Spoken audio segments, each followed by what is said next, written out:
Hello everybody, welcome to Statistics and Theory. In this video I'm going to demonstrate how to use Jamovi, which is a free software package to run Rasch analysis. If you have not downloaded Jamovi on your machine, please go to this website and download it. It's free. All of the applications that you can use on Jamovi is actually free. It's a freely available package under AGPL3 license, and according to the website, making it free to use for any purposes. I suggest that you can download the latest version, which is 1.81. Okay, so before we start using Jamovi, I suggest that you go to my channel and perhaps watch the previous videos on Rasch measurement, because I've explained the fit statistics and reliability and other important metrics and statistics that we use in Rasch analysis in more detail. So you can see them under this tab, Rasch measurement. In addition to that, as I have discussed in previous videos, there are quite a few papers which I would like to share with you. One of them is this paper, Validating a Computer-Assisted Language Learning Attitude Instrument, which was published in Computer-Assisted Language Learning, in which we use Rasch measurements and other statistical analysis. This provides you with one example of how to use Rasch analysis. Another one is a paper which was recently published in Language Testing, which is a comprehensive review of Rasch measurement.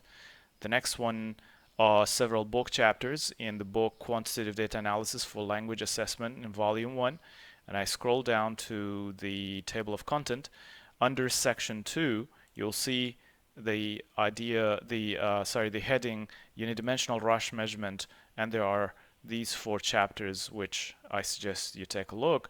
And finally, if you are more adventurous and you want to look into the advanced forms of Rasch and IRT analysis, you can go to the second volume of the same book and look at Section 1 or Part 1, which is Advanced IRT or Item Response Theory Models in Language Assessment.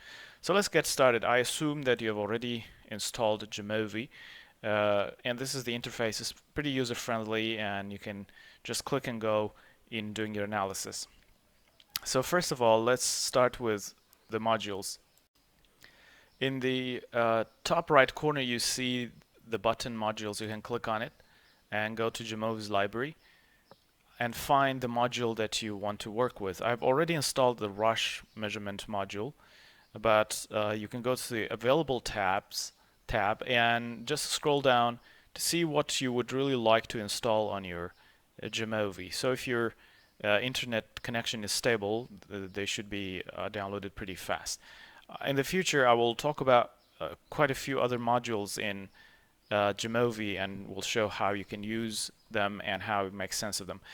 Since I've already installed my Rasch measurement module, I would like to toggle back here and here to show you the item response theory module is called Snow IRT. So you will find it under Available if you have not installed it, but since I've installed it, I find it under Installed. So just click on Install and it will start installation. After you have installed your module, Rasch module, you're just good to go. You can click on this arrow to hide the library and go back to the interface. And every module that's installed on Jamovi will appear on this toolbar right on top. Since I have installed Snow IRT, I can see that easily here. Now, in order to open your data, you need to go to this part here, those 3 lines, and click on it. Click on Open. Now you will have 2 options, this PC or data library. So let's take a look at this PC. If you've got your own data set, it's actually pretty easy to open it from this PC button.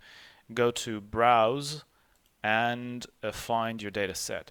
Now, one of the things that you can do is to use different types of data files, as you see from this option here. If I click on this drop-down menu, you'll see that there is a relatively large number of input files that can be read in Jamovi, including texts, CSV, Excel sheets or SPSS, SAS.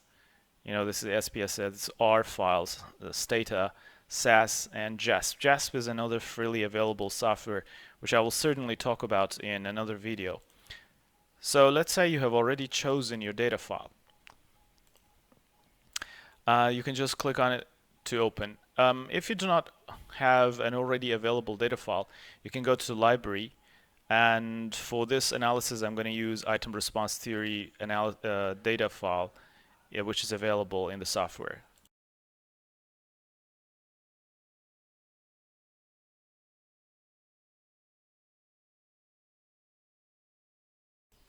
So let's click on it and see what we have here. We have 3 data sheets, dichotomous for usual or for logistic Rasch analysis. That's a basic Rasch model which was developed by Georg Rasch. There is a file for differential item functioning, and there is a file for polytomous Rasch or IRT analysis. So let's get started with the dichotomous file and open it. I'm going to double click, and it's opened. The analysis has already been done, and the results are populated on this side.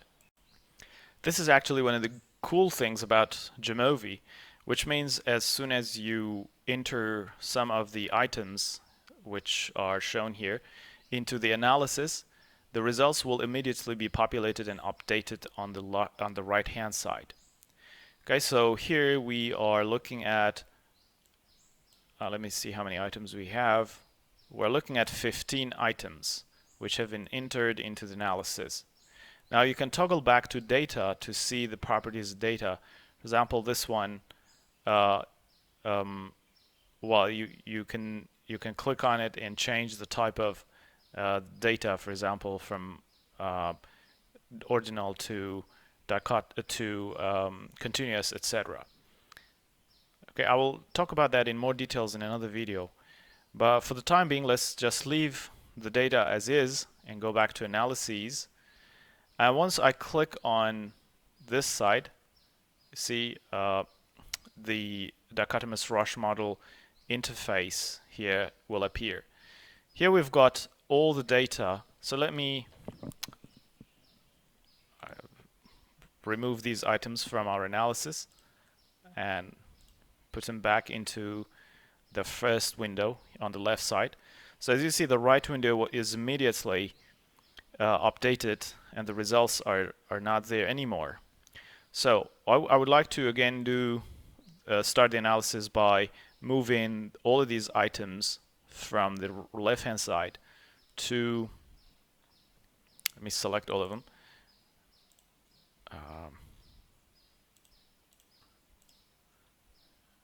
So I selected all to the right hand side here to the so the results start to populate immediately. Now we have got 2 buttons here. I'm going to click on IRT analysis, and you see that everything has been chosen for us: item statistics, model fit, and person statistics. If you have a large data set of, let's say, thousands of people, this person statistics will make the results very long.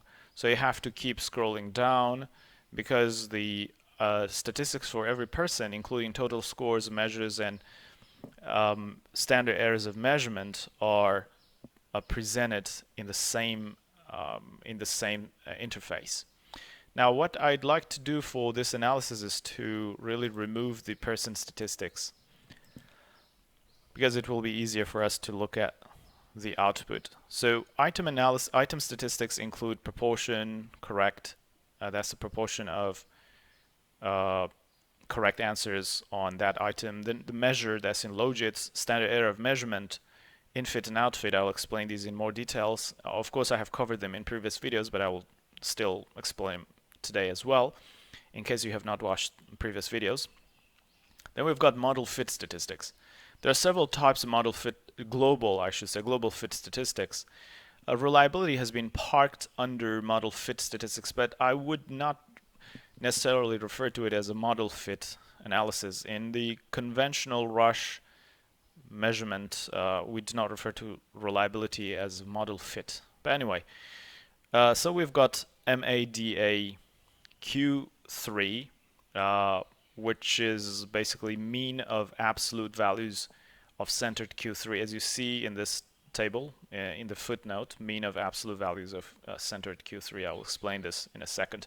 And then the p-value of the same statistic and the Q3 metrics. So let's go through the, one more thing. Plots, you can get Wright Map and expected score curve, which is very useful. So let's go through the statistics. As you see, it reads that each variable must be coded as 0 or 1 with the type of numeric continuous. This is the type that you should choose under data here. So you should choose numeric continuous in Jamovi. And now we are looking at fit statistics, and let's just really go through this. For MADA Q3, this is a global fit statistics, which is not very commonly used in Rasch analysis. This is probably more applicable to the or more usable in IRT analysis, in which you want to compare the fit of one model with another. So what it does is to look at the residuals of Rasch analysis, and I'll explain what residuals are in a second, and we'll sum them up and provide you with a mean of those absolute residuals. Now, every MADA Q3 statistic also has a p-value, and if the p-value is smaller than 0.01 or 0.05, that indicates that there is a significant deviation from what the Rasch model expects, so the model is not acceptable.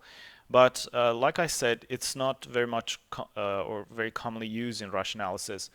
So if we go by this analysis, we have to decide that, well, this model or this data set doesn't fit the model pretty well. That's how they describe the results of Rasch analysis. Unlike IRT, in which we fit the models into the data, in Rasch analysis people say we fit the data into the model. And so, I mean, there is a lot of philosophical debates and discussions surrounding it, which I'm not going to discuss today. Now, every item has a residual associated with it, and these residuals can be measured in different ways. One of the ways of quantifying them is called Q3, which was proposed quite a few decades ago by Yen in a paper which was published in Applied Psychological Measurement. So if you're interested to read more about the Q3, you can just really take a look at this paper, which is pretty useful. So this is the residual, and how do we make sense of this? Well, it's there is no universally agreed upon criterion to interpret this metrics. But what I suggest is that we should look for residual coefficients or correlation coefficients of residuals which are equal to or larger than the absolute value of 0.3.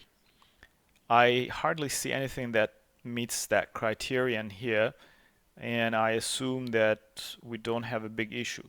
If there is a correlation coefficient in this table which is larger than 0.3, it indicates that the assumption of local independence, which is one of the important assumptions of Rasch measurement and IRT analysis in unidimensional models, is violated or is compromised, if not completely violated. It has been attenuated.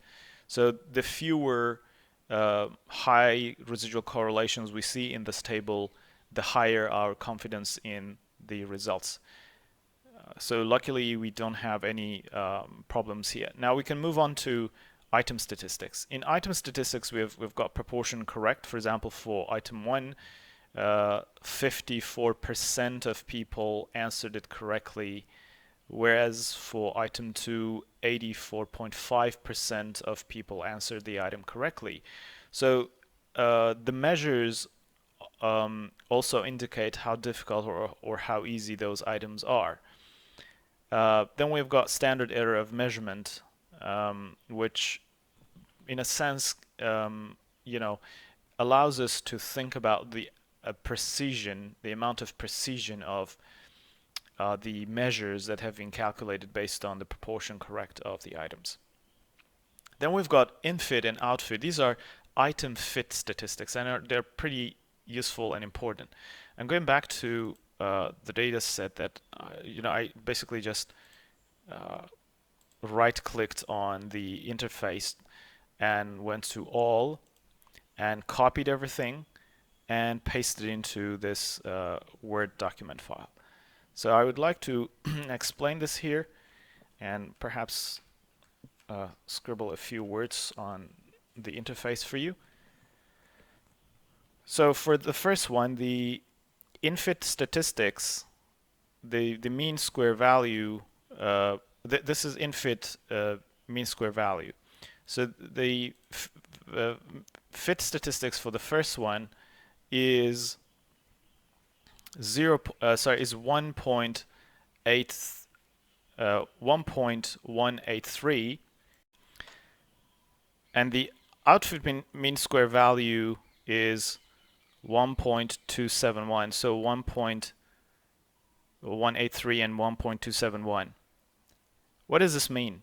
It means that since these statistics are falling between 0.6 and 1.4, we have more confidence that the results of our data analysis have not been confounded by some issues in the data, so we can rely on this fit statistics here, and we can conclude that item 1 is probably functioning pretty fine.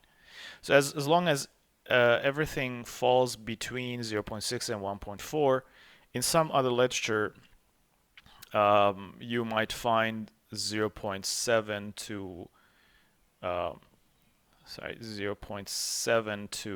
1.3, which is more stringent, then I think the fit statistics would be fine.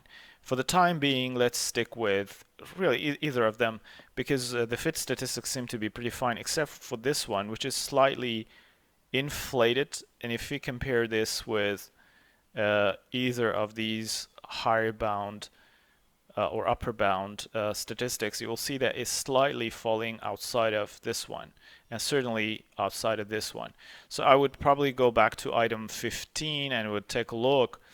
If this is a high stakes test, then this might be a red flag, and I might really, at the end, I might really decide to remove this item from the analysis or do something else about it, as long as I make sure that I take into account this little red flag that I have seen. It should be fine. Now, I want to go down to take a look at Wright Map. The Wright Map is a very useful sort of statistics which has been outputted here for us on the right hand side, and I think this Wright Map here is easier to see. On the right hand side we'll see here the items which have been sorted based on their difficulty. For example, item 3 and item 11 are the easiest one, which fall at the bottom. Then there is a little bit of gap here between these two items and the rest of the items, and the rest of the items clustered together here. And as a result, we can say that there is a good distribution in items.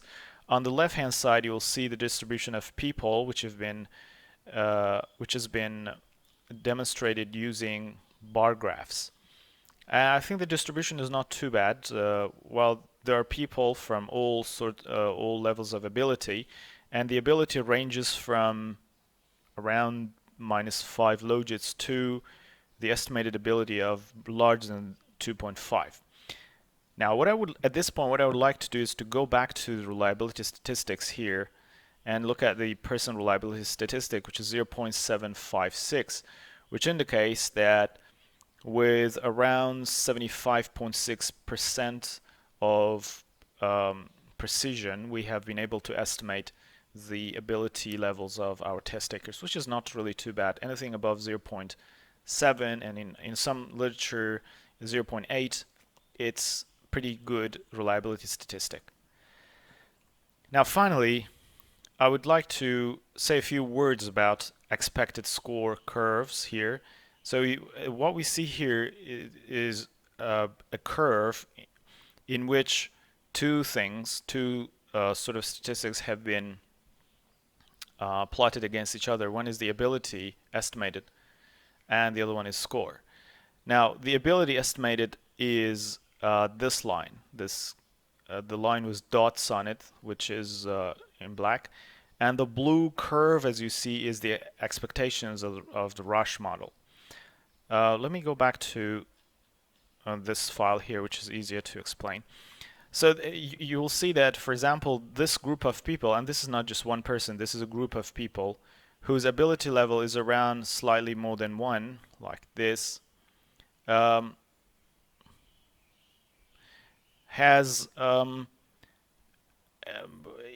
is a little bit of difference between their estimated ability, which is here, and what is expected by a Rasch measurement, which is right there.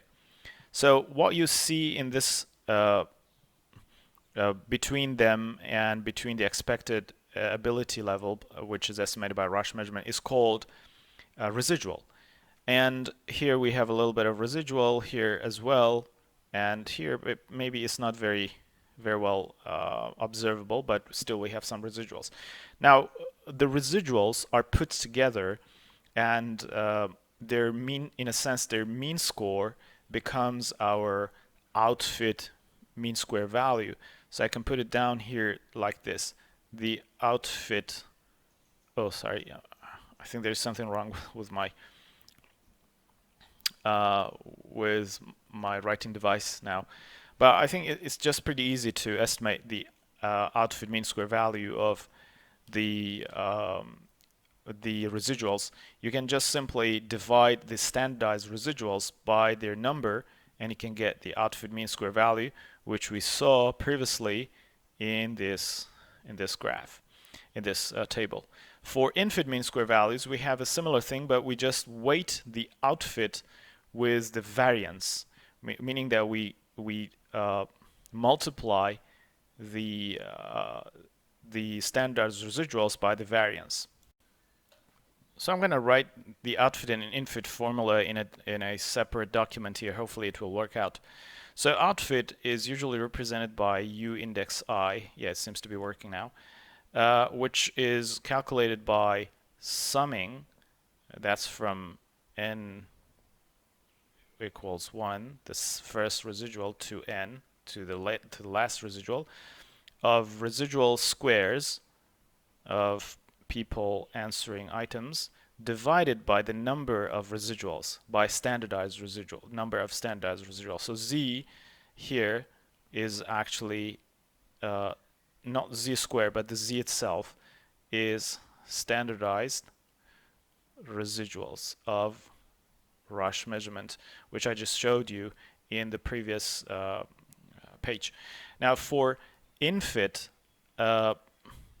mean square values, that's the weighted one. How we calculate it is like this.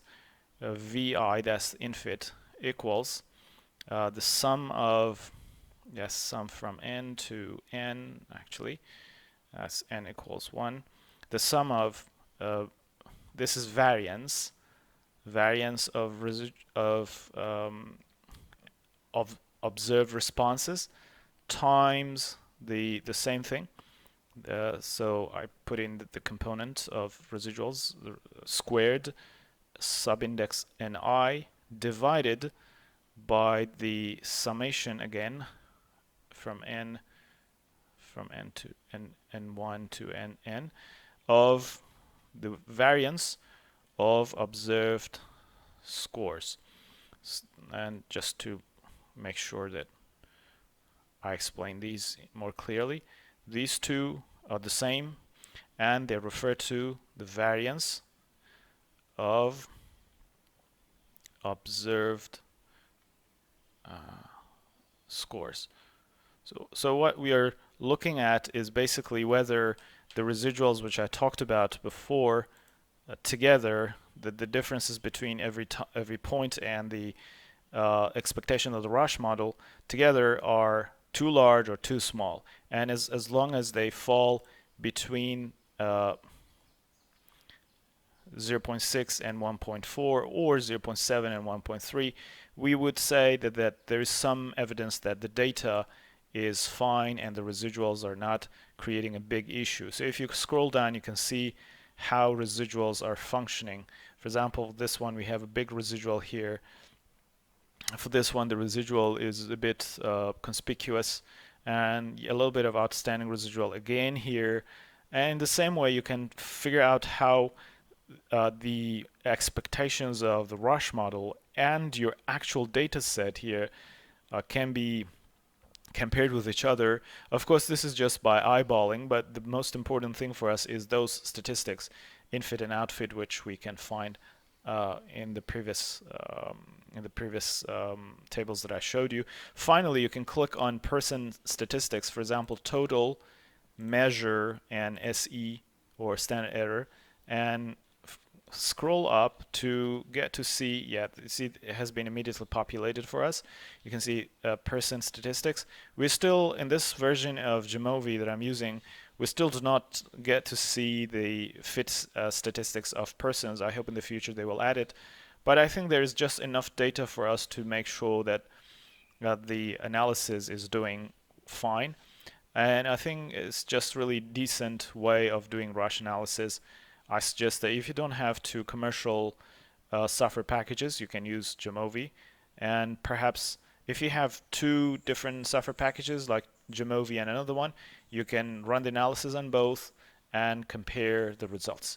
So that brings me to the end of this presentation. I hope you found this useful. Please stay tuned in. I will come back soon and I will present more videos on how to use Jamovi. Have a great day.